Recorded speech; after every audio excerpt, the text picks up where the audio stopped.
자, 우리 요한복음 말씀 계속 보겠습니다. 요한복음 10장 7절부터 오늘 18절까지의 말씀입니다. 요한복음 10장 7절부터 18절.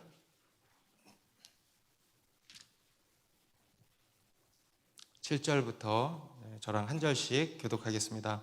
그러므로 예수께서 다시 이르시되 내가 진실로 진실로 너희에게 말하노니 나는 양의 문이라.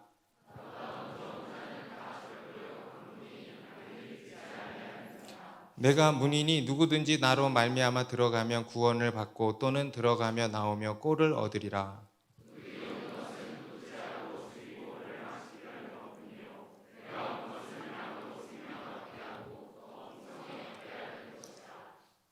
나는 선한 목자라. 선한 목자는 양들을 위하여 목숨을 버리거니와.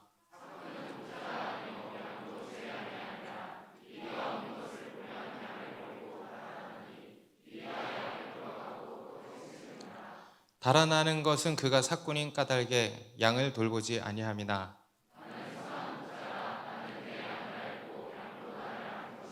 아버지께서 나를 아시고 내가 아버지를 아는 것 같으니 나는 양을 위하여 목숨을 버리노라.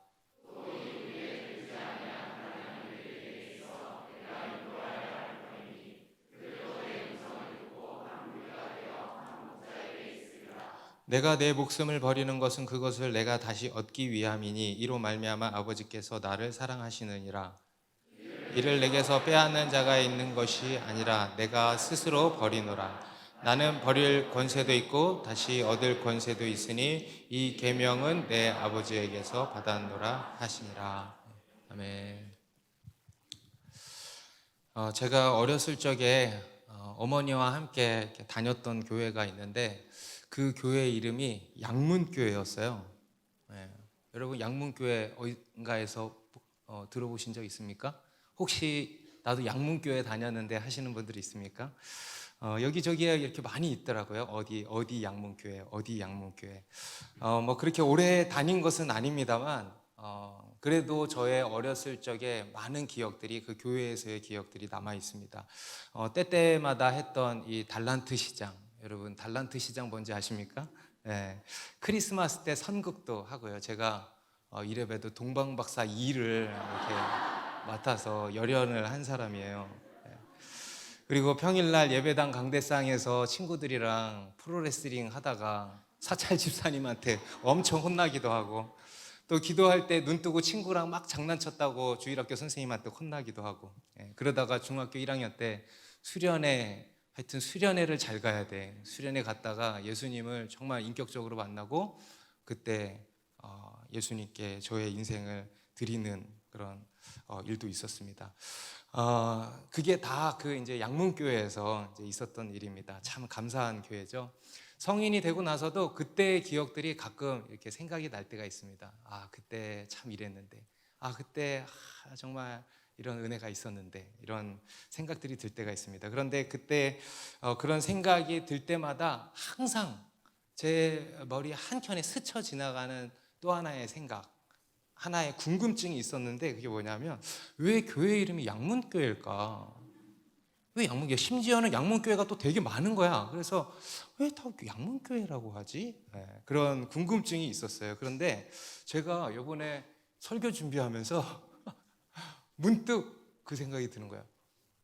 그 양문교회가 이 양문이구나. 양의 문이었던 거예요. 양의 문. 그래서 제가 제가 다녔던 교회를 서치를 해가지고 들어가 보니까 진짜 교회 비전에 이 말씀, 핵심 말씀이 이렇게 있더라고요. 오늘 본문에 요한복음 10장 9절의 말씀이 이렇게 딱 기록이 돼 있더라고요. 그러니까 처음 개척하신 목사님께서 이 양의 문에 대한 특별한 감동이 있으셔가지고 이름을 지으신 것 같습니다. 양의 문. 오늘 본문에 나오는 굉장히 독특한 이제 표현입니다.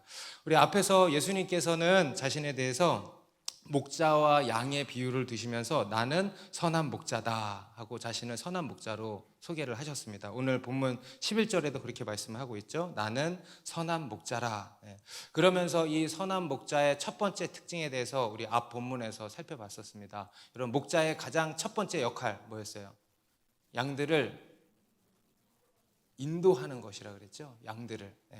양들의 뒤에서 쿡쿡 찌르면서, 저 목사님처럼 쿡쿡 찌르면서 몰아가는 게 아니고, 양들을 앞서가면서, 양들을 부르면서 앞서가면서 양들을 인도한다 그랬습니다. 그리고 우리 예수님께서도 우리 양들을 앞서 가시면서 우리를 이끄신다. 이것이 이제 선한 목자 되신 예수님께서 이제 하시는 일이다라고 했었습니다.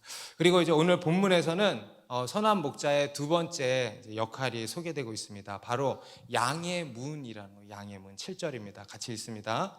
그러므로 예수께서 다시 이르시되 내가 진실로 진실로 너희에게 말하노니 나는 양의 문이라.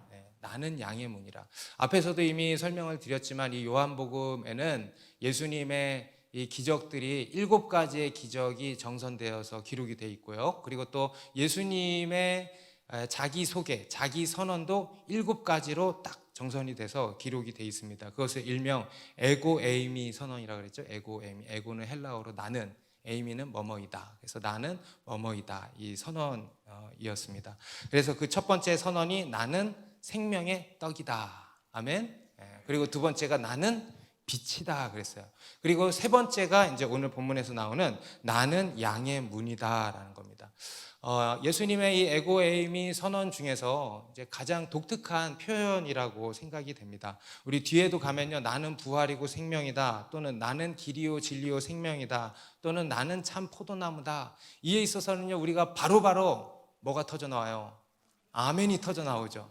그런데 나는 양의 문이다 하면 이렇게 되는 것 같아요. 양의 문이 뭐지? 양의 문이 도대체 무슨 말씀이지? 그 당시에 이 팔레스타인 땅에서 이렇게 양을 치는 일이 어떻게 이루어졌는지를 우리가 그 배경을 안다면 오늘 이 양의 문이라는 말이 어떤 것인지 우리가 쉽게 알 수 있습니다. 그 당시에 양의 우리는요, 돌담으로 이렇게 쭉 주위를 두르고 있었다고 합니다. 그리고 그 양이 출입하는 이제 구멍, 문이죠. 그 문이 있는데 그 문이 그냥 뚝 뚫려 있었대요. 우리 사진 한번 보여주실까요? 뚫려 있습니까? 저게 양의 우리인 거예요, 실제로. 그리고 이제 저희 보면은 특징이 뭐냐면 문짝이 보여요, 안 보여요? 문짝이 없는 거예요. 그러면 문짝이 없으면 어떻게 되겠습니까? 양들이 그냥 막 뛰어나가기도 하고, 또는 바깥에 맹수들이, 이리떼들이 막 들어와서 공격하기도 하고 할 거 아닙니까? 그래서 문을 어떻게든 막아야 될 거 아니에요. 그래서 뭐라도 막을 수 있을 거 아니에요. 그런데 이 문을 다른 어떤 돌이나 나무나 이런 것들로 만들어서 막은 것이 아니고 어떻게 했냐면 목자가 직접 그 문이 된 거예요. 그래서 목자가, 우리 다음 사진 한번 보여주세요. 저렇게 목자가 저런 모습 어디서 많이 보셨을 거예요. 다음 사진. 저게 더 잘생겼죠. 그래서 저렇게 딱 앉아서 목자가 문이 이제 되는 겁니다. 우리 다음 사진도 한번 보여주세요. 저기도 보시면 목자가 이렇게 앉아 있죠. 저런 그림을 아마 어딘가에서 이렇게 보신 분들이 있을 겁니다. 그러니까 저렇게 해서 목자가 문이 이제 된 겁니다. 곧 예수님이 저 문이 되신다는 거예요.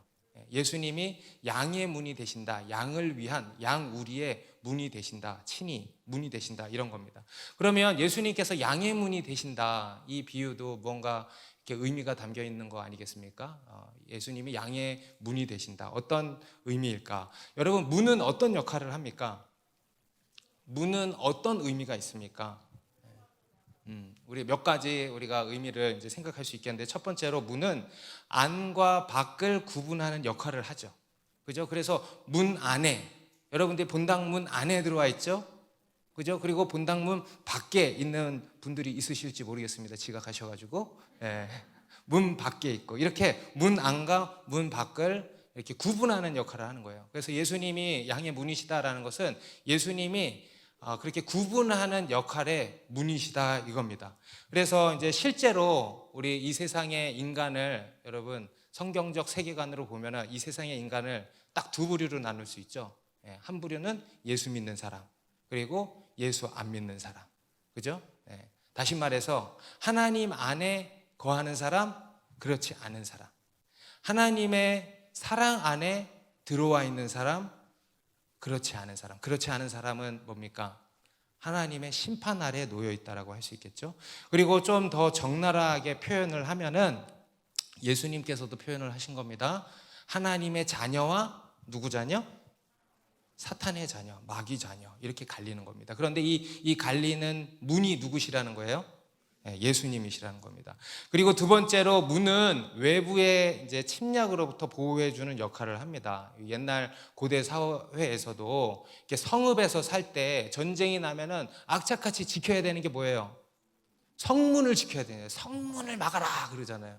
사극에도 보면 성문이 뚫리면 그냥 이제 끝나버리는 겁니다. 그래서 어떻게든 성문을 막으려고 합니다. 평상시에도 문지기가 성문을 지킵니다. 너무나도 중요한 역할이죠. 우리 본당에도 여러 문지기들이 있어요. 주 문지기, 노 문지기, 이 문지기, 김 문지기 해서 이렇게 양들은 오면 친절하게 안내를 해주고, 또 혹시 이렇게 신천지나 이상한 사람 그런 건 아니겠지만 아무튼 그렇게 해서 문지기들이 이제 다 있는데 문을 통해서 이제 외부의 그런 침략을 이렇게 보호하는 그런 역할을 하는 것이죠.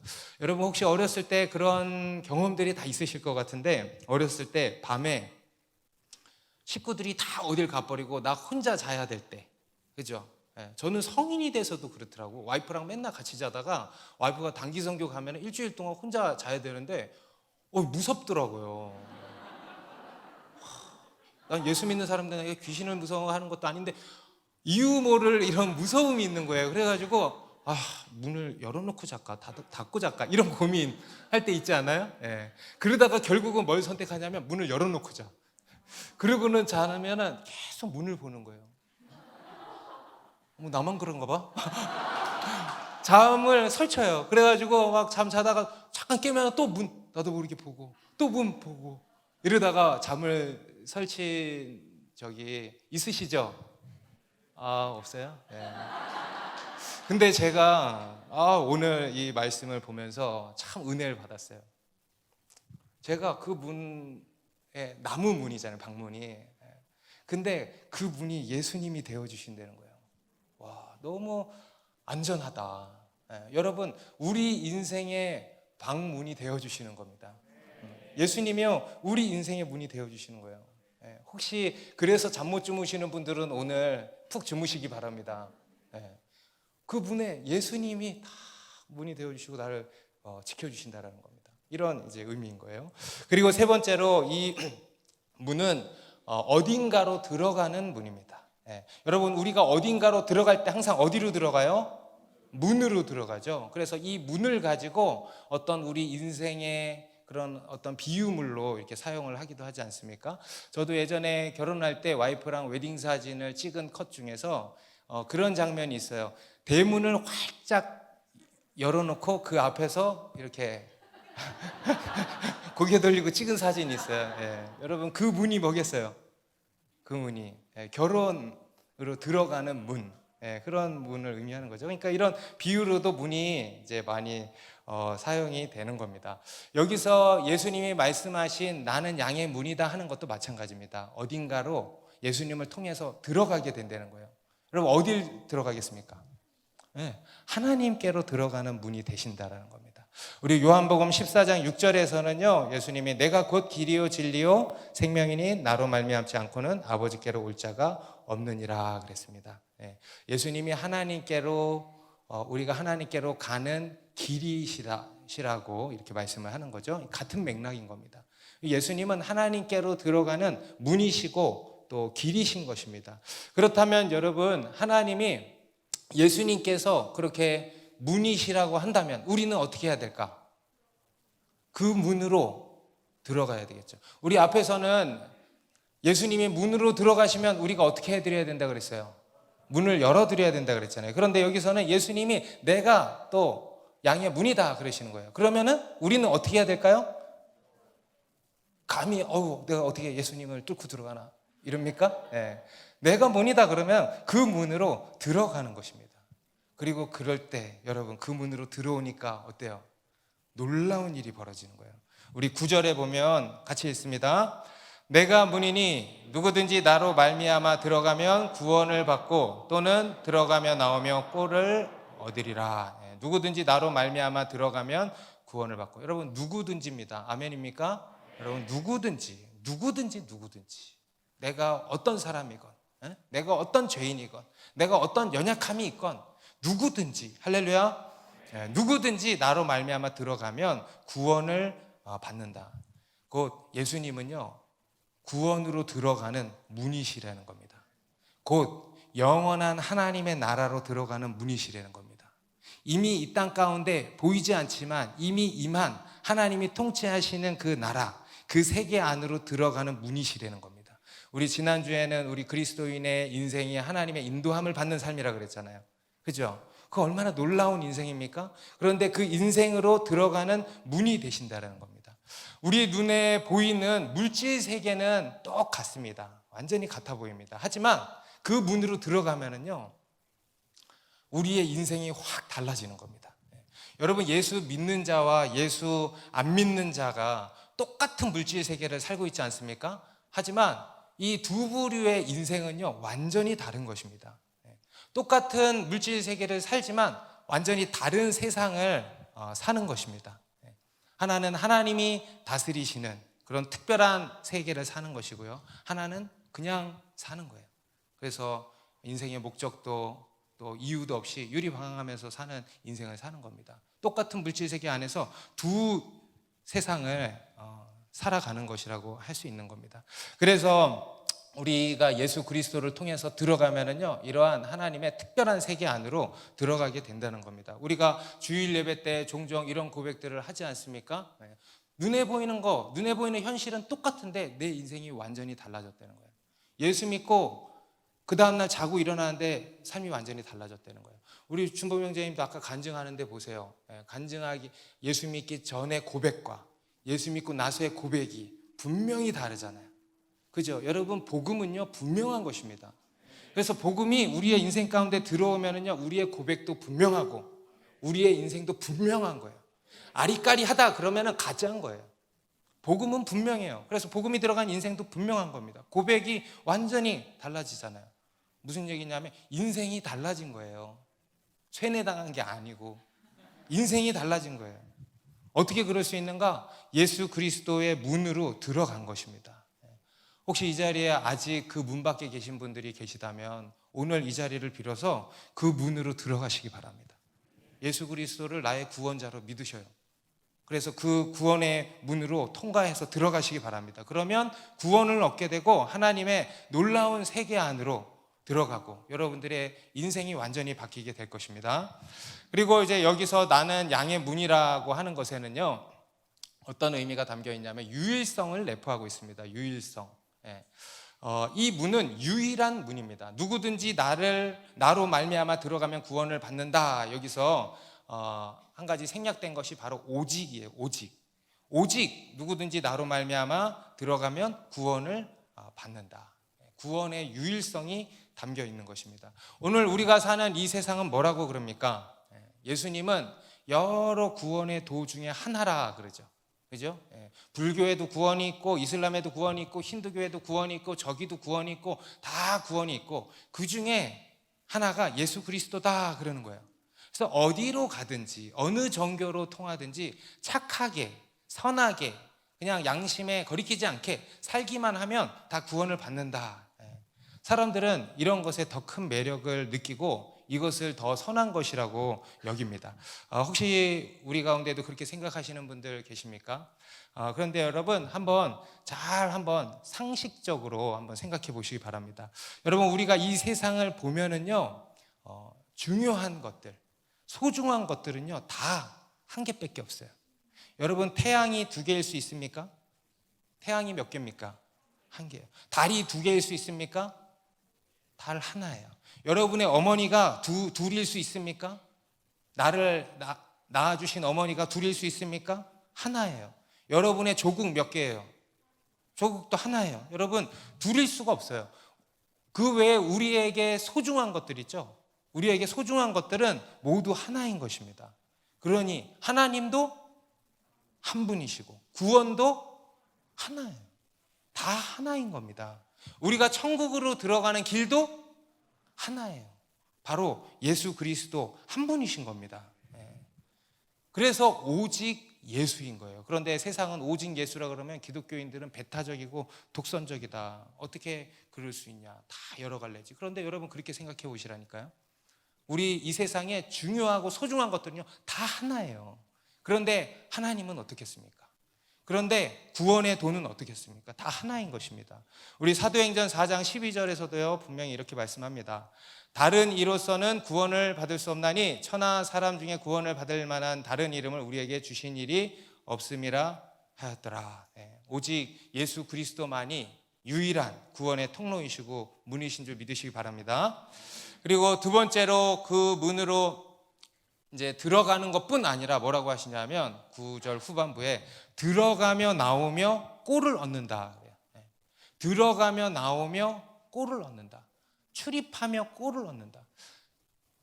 좀 전에 이렇게 딱 들어가면은 구원을 얻는다 그랬는데 그럼 다시 나와 들어갔다가 다시 나오려는 건가? 나왔다가 또 다시 들어갔다가 왔다 갔다 하려는 건가? 여러분 그런 거겠습니까?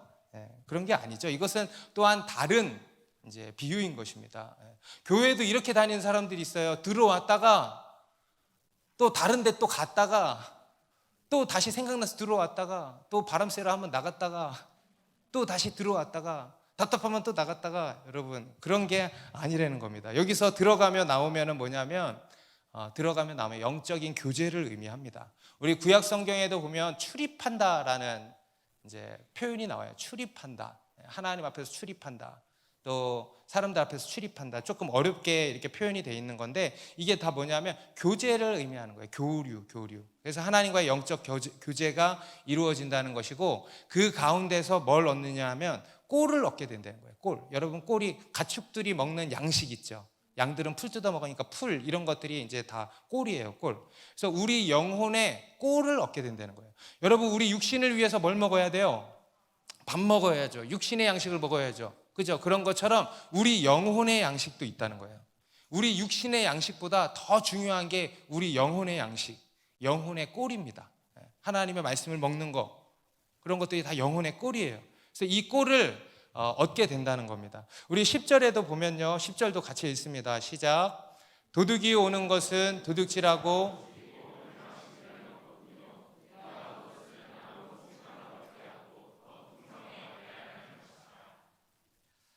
양으로 생명을 얻게 하고 더 풍성히 얻게 하려는 것이라. 굉장히 중요한 말씀입니다. 우리 기독교의 핵심 본질이 담겨 있는 거예요. 복음의 핵심, 구원의 핵심입니다.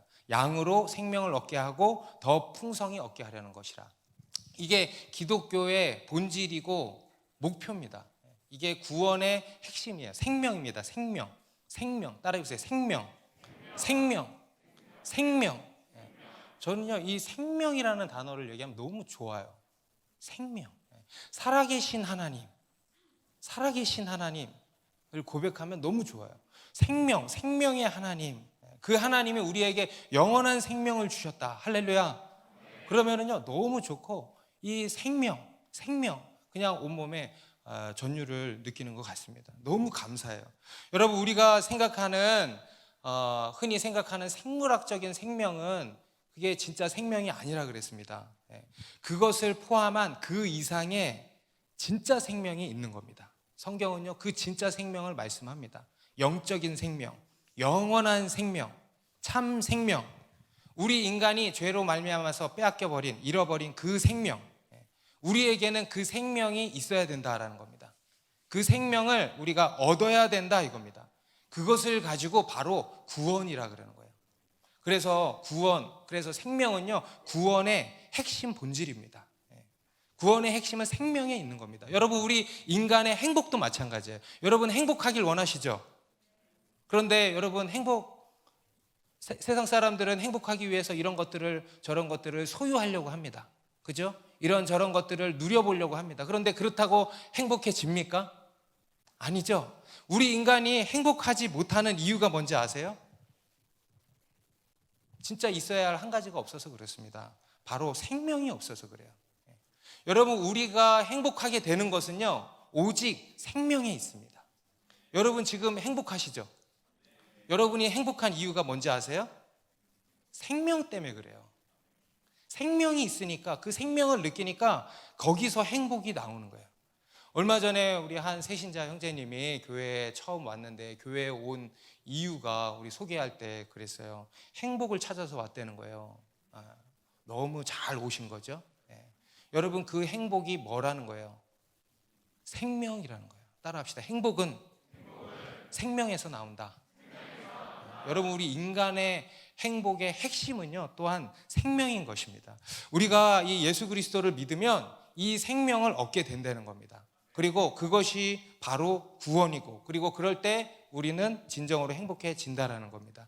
그리고 단순히 생명을 얻는 것이 아니고 뭐라고 말씀하냐면 생명을 더 풍성히 얻게 하려는 것이다. 생명을 더 풍성히 얻게 하려 하신다는 거예요. 10절 마지막에 다시 보면 그러죠. 생명을 더 풍성히 얻게 하려는 것이다. 생명을 그냥 얻게 하신다는 게 아니고 풍성히 얻게 하신다. 여러분, 생명은 풍성히 얻는 것입니다. 여기서 풍성히는요, 무슨 뜻이냐면 넘친다는 뜻이에요. 그 어원이 넘친다, 넘친다. 생명은 넘치는 거예요. 그냥 생명은 어떤 그런 표딱지처럼 딱 그런 게 아니에요. 생명을 얻으면 풍성히 얻게 되어 있는 겁니다. 다윗이 시편 23편에서요, 나는 너무 행복해요 라고 고백했죠. 그죠? 여호와는 나의 목자시니 내게 부족함이 없으리로다. 나는 너무 행복해요 라는 고백이에요. 왜 그러냐? 뒤에 5절 마지막에 이렇게 얘기합니다. 기름을 내 머리에 부으셨으니 내 잔이 넘치나이다. 여러분, 다윗이 행복한 이유는요, 생명이 넘쳤던 거예요. 여러분, 우리 더 사랑하는 교회는 행복한 교회인 줄 믿습니다. 왜 행복한 교회입니까? 생명이 넘치는 거예요.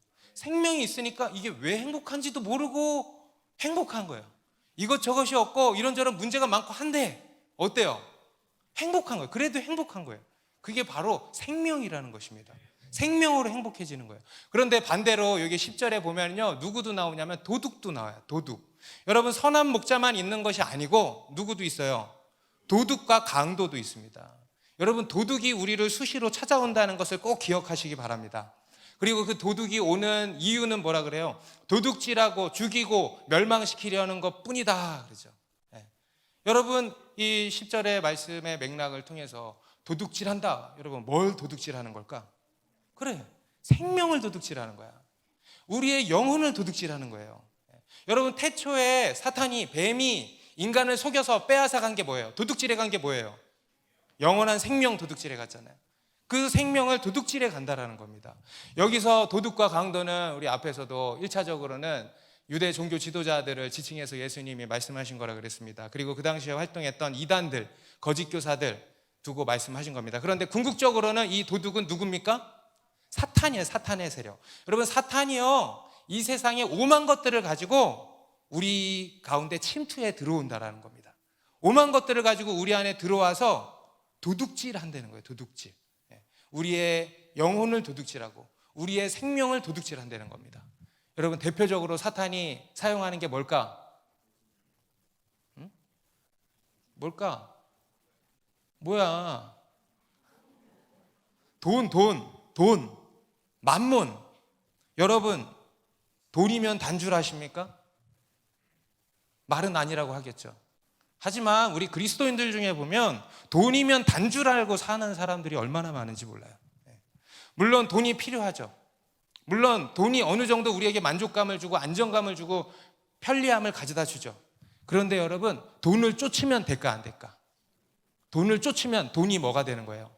여기서 얘기하는 도둑이 되는 거예요. 여러분, 돈이 우리의 인생을 책임져 줄 수 있습니까? 우리를 행복하게 해줄 수 있습니까? 이 세상에 그 외에 어떤 것들이 우리를 책임져 주고 우리를 행복하게 해줄 수 있습니까? 그렇지 않다는 거예요. 우리가, 그것은 우리에게 필요한 것이고 목자가 우리에게 공급해 주시는 물질일 뿐이에요. 그런데 그것을 목자로 착각하고 쫓아다닌다. 그러면 어떻게 되냐? 그게 도둑이라는 거예요. 그래서 사탄이 그것을 통해서 우리 안에 들어와서 우리를 도둑질해 간다는 거예요. 그러다가 멸망케 된다는 것입니다. 여러분, 벌 수 있을 때 열심히 벌어야지, 이것만큼 위험한 생각이 없어요. 물 들어왔을 때 노 저어야지, 여러분 주의하시기 바랍니다. 여러분 사업이 잘 되고 있습니까? 직장에서 성공하고 일취월장하고 있습니까? 그래서 지금이 기회야, 더 땡겨야 돼 하고 있습니까? 여러분 집에 도둑이 든 건 아닌지 돌아보시기 바랍니다. 도둑이 들어와서 여러분 영혼을 막 도적질하고 생명을 막 도적질하고 있는 것은 아닌지 돌아보시기 바랍니다. 여러분 돈 많이 벌고 인기 많이 얻어서 성공한 것 같은데 나중에 영혼을 다 털렸어. 내 생명 다 털려버렸어. 그러다가 끝내 멸망으로 치닫게 된다는 거예요. 여러분의 집을 잘 지키시기 바랍니다. 여러분 우리에게 필요한 것은요 생명이에요. 다시 따라합시다. 생명. 영원한 생명. 하나님의 참 생명. 여러분 우리는 이 생명을 얻어야 돼. 그러려면 예수 안 믿으시는 분들은 이 자리에서 예수를 믿으시기 바랍니다.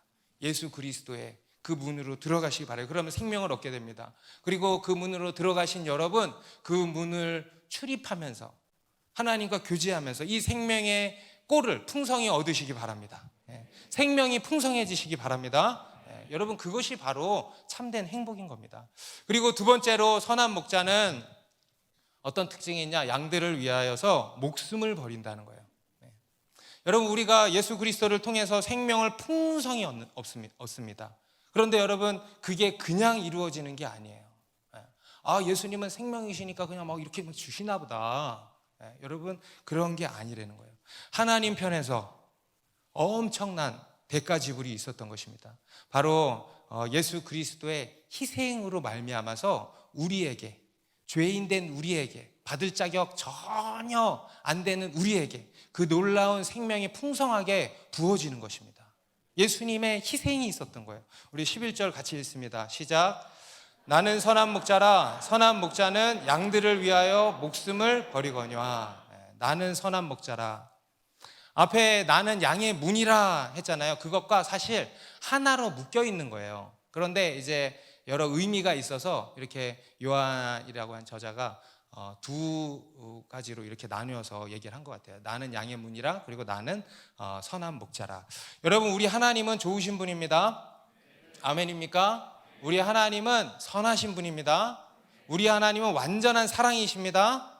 예수님도 마찬가지, 예수님 하나님이시기 때문에 나는 선한 목자라 이렇게 말씀하실 수가 있는 겁니다. 여러분 예수님께서 선한 목자다 그러셨어요. 그럼 이제 우리가 어떻게 해야 돼요? 믿어야지. 여러분 하나님이 좋으신 분이에요. 그러면 어떻게 해야 돼요? 우리가 어디 뭐가 좋나? 예수님 어디 뭐가 좋나? 뭐가 있나? 돈이 많아? 막 이게 아니고 예수님 나는 선한 목자라. 그러면 어떻게 해야 돼? 여러분 믿어야 되는 것입니다. 믿으십니까? 그런데 우리가 이제 그것을 믿을 때 우리가 어떻게 그것을 알고 믿는가? 그냥 성경에 써 있으니까 그냥 믿어. 그냥 믿어. 믿으면 이해가 돼. 그런 겁니까? 그냥 닥치고 믿어. 믿는 건 그냥 믿는 거야. 그런 겁니까? 물론 우리의 믿음이 그런 면도 있습니다만 여러분 우리 하나님은요 그런 우리에게 맹목적인 믿음을 요구하시지 않습니다. 미신이나 맹목적인 믿음을 요구하죠. 우리 하나님은요 그냥 무조건 믿어라 하시지 않아요. 하나님이 얼마나 믿을 만한 분인가를 보여주십니다. 사랑이라고 하면 그 사랑을 보여줄까 안 보여줄까? 좋으신 분이면 보여주는 거예요. 선하신 분이다 그러면 보여주는 거예요. 보여주고 믿어라. 나를 따라와라. 이렇게 말씀을 하신다는 겁니다. 어떻게 보여주시냐? 사랑을 보여주신 거예요. 바로 양들을 위하여서 목숨을 버린다라는 겁니다. 이것은 매우 실제적인 사랑인 것이죠. 양들을 위하여서 목숨을 버린다. 선한 목자의 가장 중요한 특징 바로 희생입니다. 희생 곧 사랑입니다. 양들을 향한 희생적 사랑. 여러분 사랑에는 희생이 따르게 되어 있습니다. 희생이 없는 사랑은 사랑이라고 할 수가 없습니다. 여러분 자녀를 향한 부모의 사랑, 우리 인간의 대표적인 사랑이잖아요. 그 부모의 사랑은 어때요? 여러분 희생 그 자체예요. 자녀를 향한 아빠의 사랑, 엄마의 사랑은요 희생 그 자체예요. 사랑은 희생 그 자체인 겁니다. 사랑 이퀄 희생인 거예요. 여러분 김창옥 씨 알죠? 우리나라 최고의 강연자 중에 한 분이잖아요. 그분이 크리스찬이에요. 그래서 우리 새롭게 하소서라고 하는 간증 프로그램에도 막 나오고 해서 제가 예전에 한번 본 적이 있는데, 그때 그분 되게 웃기잖아요. 정말 재밌게 이렇게 봤는데, 그분이 초창기에 강의를 시작했을 때 정말 우연한 기회로 대학에서 처음으로 강의를 이제 시작하게 되었다고 합니다. 그래서 자기는 뭐 기독교 개론 모르는데, 자기는 건축관 개론밖에 모르는데 그 총장님인가 하는 높으신 분이 그분의 강연을 듣고 우리 학교에 와서 이제 거의 낙하산으로 온 거죠. 그래서 기독교 개론을 해달라. 그래서 전 기독교 개론이 뭔지도 몰라요. 그러니까 당신이 지금 하고 있는 게 다 기독교 개론이다. 그거 해달라. 그래서 이제 기독교 개론으로 다 강좌를 열었어요. 근데 이제 기독교 개론, 신앙에 대한 얘기를 바로 하면은 학생들이 따분해 할 거 아니에요. 그래서 초반에는 뭐 한 10분, 15분 강의를 하고, 나머지는 고민이 있으면 질문을 해봐라. 그래가지고 채팅창으로 이렇게 질문을 받고 그 중에 골라가지고 이 질문 괜찮네 하고는 그거를 다 같이 공개적으로 이렇게 나누는 시간을 가졌다고 합니다. 한 여학생이요, 이런 질문을 했대요. 오빠가 군대에 갔는데 기다려야 할지 말아야 될지 모르겠다. 여기서 오빠는 친오빠가 아니죠. 여러분, 오빠랑 완전히 다른 거예요. 오빠가 군대를 갔대요. 근데 기다려야 할지 말아야 할지 고민이래요. 그래서 이분이 물었다고 합니다. 오빠를 좋아하냐? 그랬더니 이제 그 사람이 잘 모르겠다 그러더래요. 오빠를 좋아하는 거냐 아니면 오빠가 좋아 보였던 거냐, 이걸 잘 한번 생각해 보라. 그러니까 잘 모르겠대요. 그래서 이분이 좋다. 그러면 그것을 알 수 있는 간단한 방법이 있다. 오빠를 위해서 대가를 지불할 수 있냐, 이렇게 물었대요. 그러니까 그 여학생이 가만히 고민을 하다가 좋아하지 않는 것 같다. 깔끔하게 답이 나왔어요. 좋아하지 않는 것 같아요. 그래서 좋다. 내가 시키는 대로 해라. 오빠에게 편지를 써라. 하얀 종이를 하나 꺼내서 거기에 딱 한마디 적어서 보내면 된다. 끝. 그래서 보내라 그랬대요. 여러분, 진짜 사랑은요, 그것에 가치를 부여하는 것이라고 합니다. 그리고 그것을 위해서 자기의 대가를 지불할 수 있는 거래요. 그래서 여러분, 사랑에는 반드시 희생이 들어가는 겁니다. 희생하는 만큼, 대가를 지불하는 만큼 이제 사랑하는 거라고 할 수 있는 거죠. 1988년도 12월 7일에 아르메니아라는 나라에 큰 지진이 일어났습니다. 큰 지진이 오기 얼마 전에 이런 지진이 감지가 됐대요. 근데 그곳은 워낙 잔지진들이 많은 지역이어서 대수롭지 않게 생각하고 사람들이 그냥 일상생활을 했대요. 그런데 그 감지되고 30분인가 1시간 뒤에 진도 7.0 이상의 강진이 발생한 거예요. 그래서 내진 설계가 된 건물 외에 다른 주택가 건물들은요, 다 무너졌대요. 한순간에 도시가 폐허가 됐다 그럽니다. 지진이 발생한 지 3일 만에 집계된 사상자 수만 2만 명이 넘는데요. 그리고 뭐 매일매일 그 사망자 수는 기하급수적으로 불어났다고 합니다. 대부분 죽은 사람의 대부분이요, 다 건물에서 압사된 거래요. 압사된 거.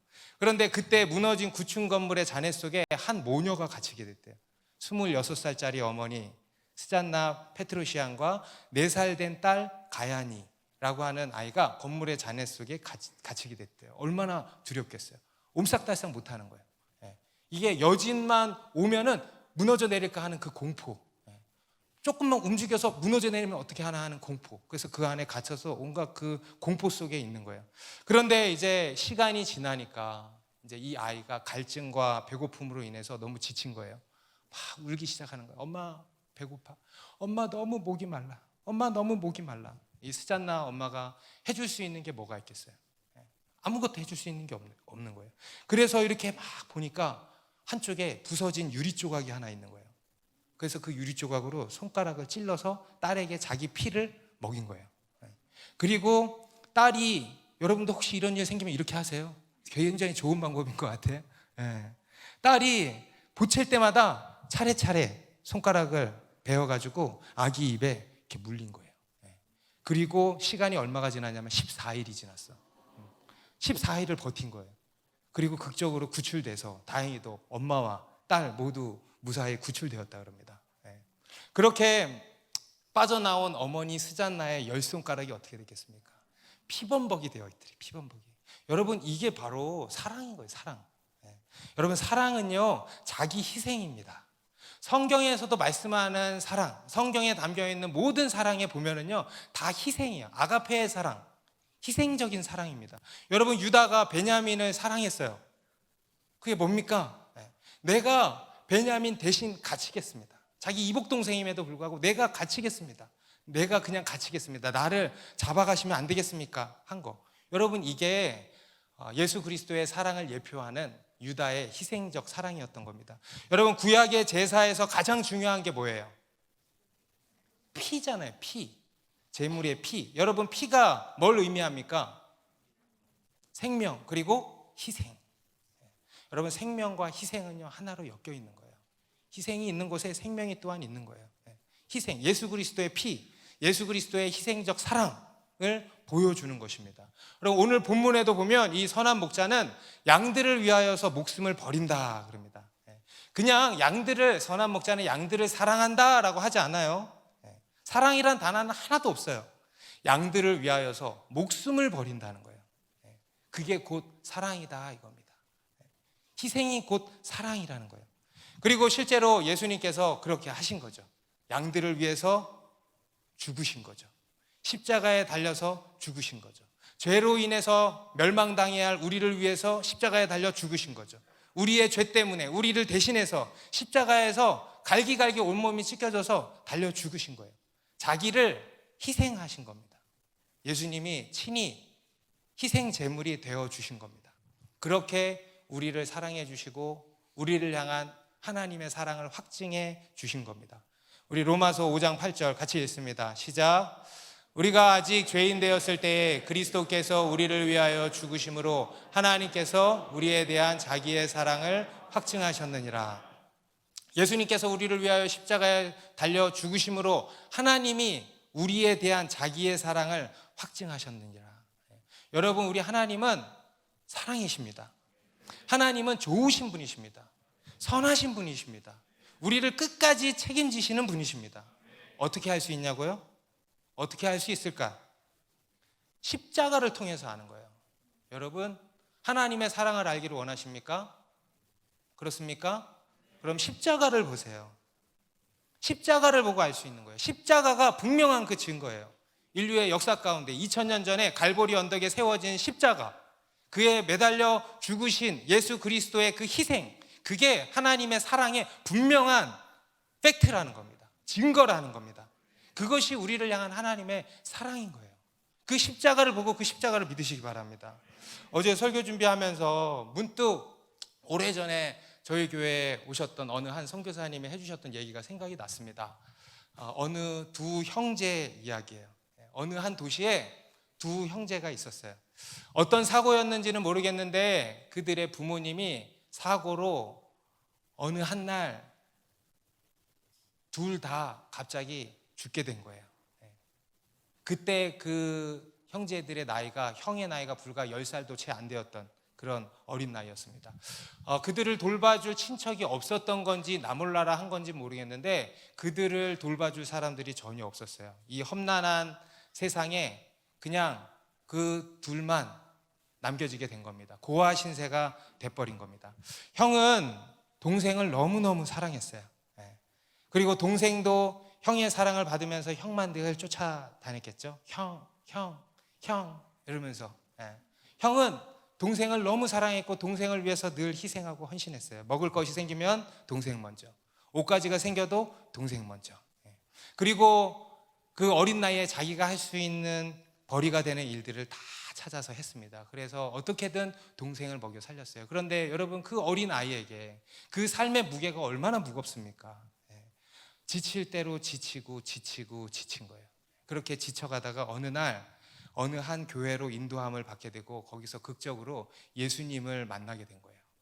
예수 그리스도를 믿게 된 거예요. 엄마 아빠의 사랑이 너무 그리운데 그 합친 사랑보다 훨씬 더 큰 사랑을 만나게 된 거예요. 그리고 그 예수님 앞에 자신이 지고 있는 모든 수고하고 무거운 짐을 다 내려놓고 동생과 같이 이제 예수님을 믿고 교회를 다니면서 살아가기 시작한 겁니다. 그러면서 형의 믿음은 점점 성장해져 갔어요. 아주 훌륭한 그리스도인으로 계속 세워져 갔습니다. 그런데 문제는 이제 동생이었어요. 동생이 자라면서 청소년기를 이렇게 거치게 되면서 아주 거칠게 방황하기 시작하는 거예요.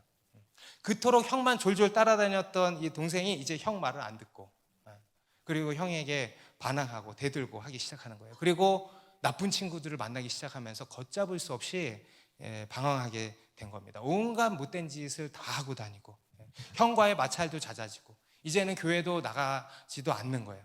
그래서 형이 좀 교회 좀 가자 그러면 싫어. 나는 하나님 안 믿어. 하나님이 있으면 어떻게 우리를 고아로 만들어. 그런 건 나 안 믿어. 형이나 믿어. 하고는 그냥 떠나버렸어요. 여러분, 교회를 떠나니까, 빛을 떠나니까 어떻게 됩니까? 점점 그의 인생은 어둠으로 치닫게 된 거예요. 형은 날이 갈수록 이제 동생에 대한 근심과 걱정이 커져가기만 했습니다. 그러다가 어느 날 밤에 이 동생이 이제 집에 안 들어오기 시작하는 거예요. 그러다가 며칠간 집에 안 들어오던 어느 날, 형이 그날도 동생에 대한 걱정이 되게 컸겠죠. 그런데 갑자기 우당탕 소리가 나면서 동생이 집으로 뛰쳐 들어온 거예요. 동생의 온몸이 피투성이가 돼서 들어온 거예요. 온몸을 부들부들 떨면서 그러는 거예요. 형, 내가 사람을 죽였어. 내가 사람을 죽였어, 형. 나 어떡해? 나 너무 무서워, 형. 동생이 친구들이랑 같이 술 먹고 술에 만취된 상태에서 시비가 붙었는데 싸우다가 그만 그 사람을 죽이게 된 거예요. 그 속에 있던 모든 분노가 다 쏟아져 나왔는지 너무 잔혹하게 찔러서 그 사람을 죽이고, 나중에 정신을 차리고 보니까 자기가 사람을 죽인 거예요. 그래서 급히 피하고 경찰에 쫓겨서 피하다가 집으로 도망쳐 들어온 거예요. 형은 그런 동생을 앞에 두고 아주 짧은 깊은 생각을 했어요. 그러더니 갑자기 동생의 옷을 벗기기 시작한 거예요. 그리고 자기 옷을 벗었어요. 그리고 자기 옷을 동생에게 입혔어요. 그리고 동생을 다락방에다가 숨겼어요. 그리고 형은 그 동생의 피 묻은 옷을 다시 입기 시작했어요. 이렇게 다 입고 나니까 또 한 번에 거친 발자국 소리들이 막 들리기 시작하는 거예요. 그러다가 문이 꽝 열리더니 경찰들이 들이닥친 거예요. 경찰들은 아무런 의심할 겨를이 없죠. 피투성이가 된 사람이 있으니까 바로 체포해가지고 연행해 갔어요. 그 다음날 이 일은 세상에 다 알려지게 되고, 워낙 잔혹한 살인사건인지라 조금의 동정도 얻지 못하고 재판은 빠른 속도로 진행이 됐어요. 형은 조사관들에게 모든 것을 다 시인했어요. 제가 그랬습니다. 제가 벌 받겠습니다. 그래서 속전속결로 모두의 예상대로 사형 판결을 받게 된 겁니다. 이 모든 일이 순식간에 이제 이루어진 거예요. 형은 교도소에 수감돼서 이제 사형 집행만을 기다리고 있었습니다. 그런데 그를 지켜본 수많은 교도소장과 교도관들이 있을 거 아닙니까? 그들이요, 아무리 봐도 이상한 거예요. 그들은 수많은 살인범들을 봤을 거예요. 그런데 지금까지 본 살인범과 너무 다른 거예요. 살인범의 눈에는 살기가 느껴져야 되거든요. 전혀 살기가 느껴지질 않아요. 하루 종일 성경을 보고 찬양하고 기도하고 너무 모범적인 거예요, 사람이. 어떻게 저 사람이 사람을 죽였을까? 저 사람이 사람을 죽였다고? 다들 의아해 했어요. 그러다가 사형 집행일이 다가오던 어느 날 형이 교도소장님에게 면담 요청을 했어요. 부탁이 있습니다. 그래서 교도소장이 와라, 무슨 일이냐 하니까 이제 이 형이 부탁이 한 가지 있습니다. 뭐냐?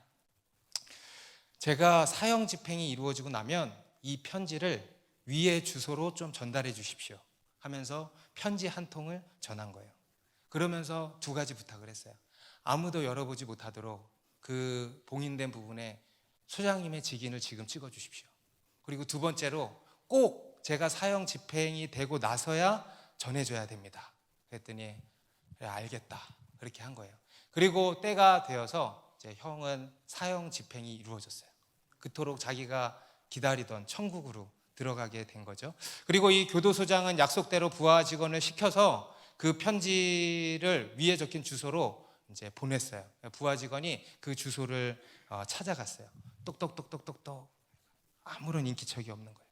똑똑똑똑똑똑, 아무도 안 계세요?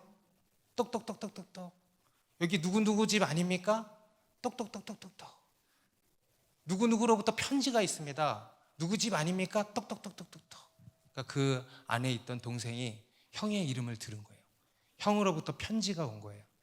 한 번도 형이 붙들려 나가고 나서부터 두려워서 한 번도 집 밖에 나가지 않고 처음으로 나온 거예요.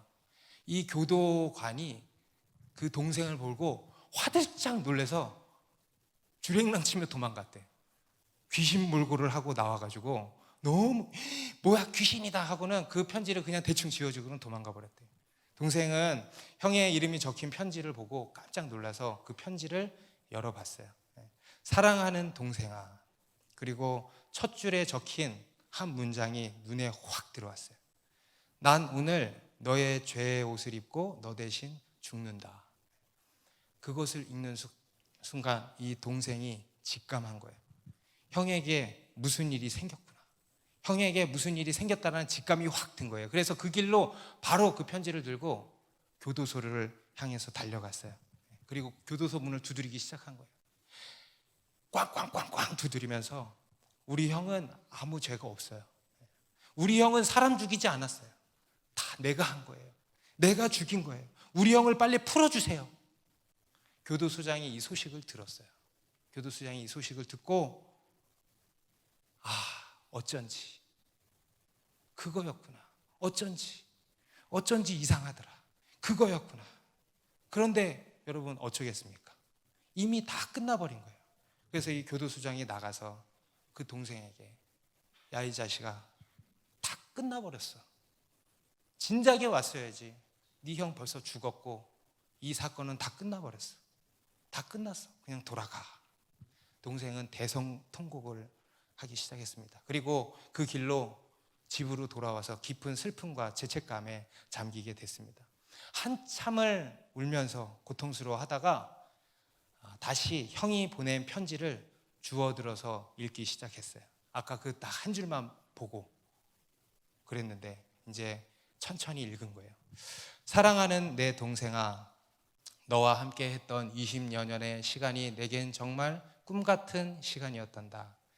너를 내 동생으로 보내주신 하나님께 감사드린다. 사랑하는 내 동생아, 너에게 부탁이 하나 있다. 이 부탁은 꼭 들어주었으면 좋겠구나. 난 오늘 너의 죄의 옷을 입고 너 대신 죽는다. 넌 나의 옷을 입고 나처럼 살아다오. 사랑한다, 동생아. 여러분, 오늘 이 형이 동생에게 보낸 편지는요, 2000년 전에 예수님께서 저와 여러분에게 보내신 편지입니다. 사랑하는 동생아, 난 오늘 너의 죄의 옷을 입고 너 대신 십자가에 달려 죽는다. 넌 나의 옷을 입고 나처럼 살아다오. 사랑한다. 여러분, 이것이 예수 그리스도의 사랑입니다. 이것이 복음입니다. 이것이 우리를 향한 하나님의 사랑입니다. 나는 양을 위하여 목숨을 버리노라. 여러분, 우리 예수님은요 선한 목자이십니다. 우리를 위해 자기 목숨을 버리신, 그래서 우리로 생명을 얻고 더 풍성히 얻게 하시는 그 선한 목자이십니다. 그 예수 그리스도의 사랑을 받아들이시지 않겠습니까? 그 예수 그리스도를 믿으시고 그 구원의 문으로 들어가시기 바랍니다. 기도하겠습니다.